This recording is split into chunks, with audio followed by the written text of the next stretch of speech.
Take out the frozen bread dough. You can do it at night before you go to bed and put it in the refrigerator, or like today, I forgot, put it out on the counter. It's gonna stay there all happy and defrost.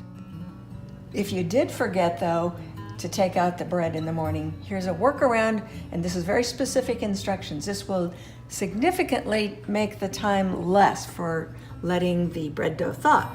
Preheat your oven minimally, no more than 120, and then be sure to turn it off.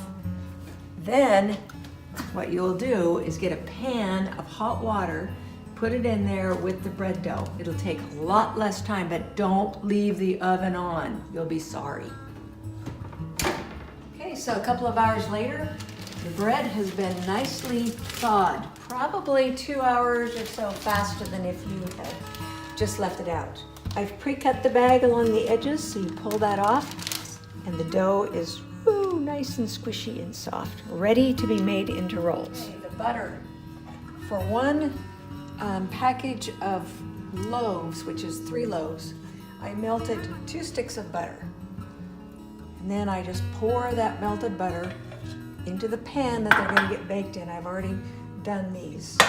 So then what you do is you take out the loaves like this. They're all soft and nice. And I make, 8 rolls out of each. And perfection is not even possible, so don't try. So I cut it into 8 pieces of dough. You can see they're not all exactly perfect, but that's okay. And then what you do is you just kind of form them into a ball. Again, perfection is not even important. I gotta finish up this row. And I gotta finish up this row. Dip it in the butter, lots of butter.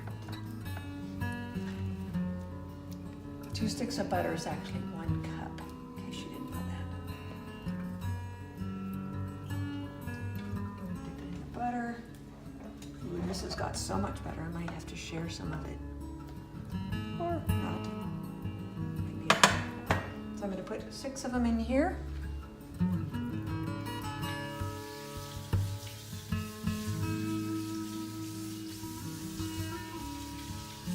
Could put them back in the oven in the warm, toasty environment, no more than 120 degrees, and turn it off. But I got stuff to do before I want to bake them, so I'm just going to set them out here to finish rising, because it'll take a little longer in the cooler air. Remember this? This works great as a way to cover them up, because it doesn't really stick, right? I'm just going to leave them there. Just a little note for you. These are Rhodes bread. Do not use Rhodes bread. You'll be very disappointed, of any kind. But I also want to tell you that you can get Bridgeford. It's already cut into little chunks, and I've used those, but my opinion is they're not as good and soft as if you use the loaves and go to all the work of cutting them up and rolling them into rolls. Just a little hint. Well, I think they are just about ready. That took 2.5 hours of rising in a fairly cool room. So if you wanted them to rise faster, if you put them in the oven with the nifty pan of hot water, it would have been faster.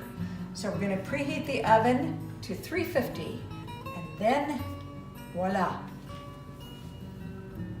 So you want to put them in the middle rack in the oven, and make sure you don't try to do 2 batches or 2 layers at once, because they won't turn out right. They'll either get too brown on the top or not brown enough. 1 layer at a time for 20 minutes. Done to perfection. This took an additional 6.5 minutes. I've never used this oven before. That's why I tell you, always go at 20 and then adjust from there, but you have to pay attention. So they haven't got enough butter on them yet, so this is what we do now. You just take butter like this and you run it across the top and just let it melt on there. Just a little extra yumminess. They've all been bettered. Just let them cool a little bit. But I'm going to show you the difference between a dark pan, you get that crunchy caramelized butter on there. This pan is not so dark, not so crunchy. So if you can do them in a dark pan, that is the ultimate goodness. So they're going to cool for a bit. I just can't wait. Even while they're cooling,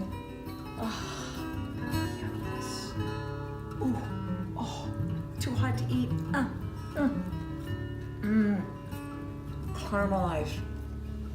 So good.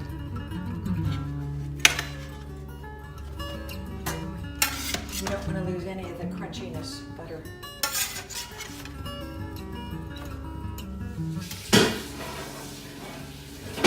Take them in a open container or a Tupperware, but put some paper towel in between just to sop up a little of that delicious butter.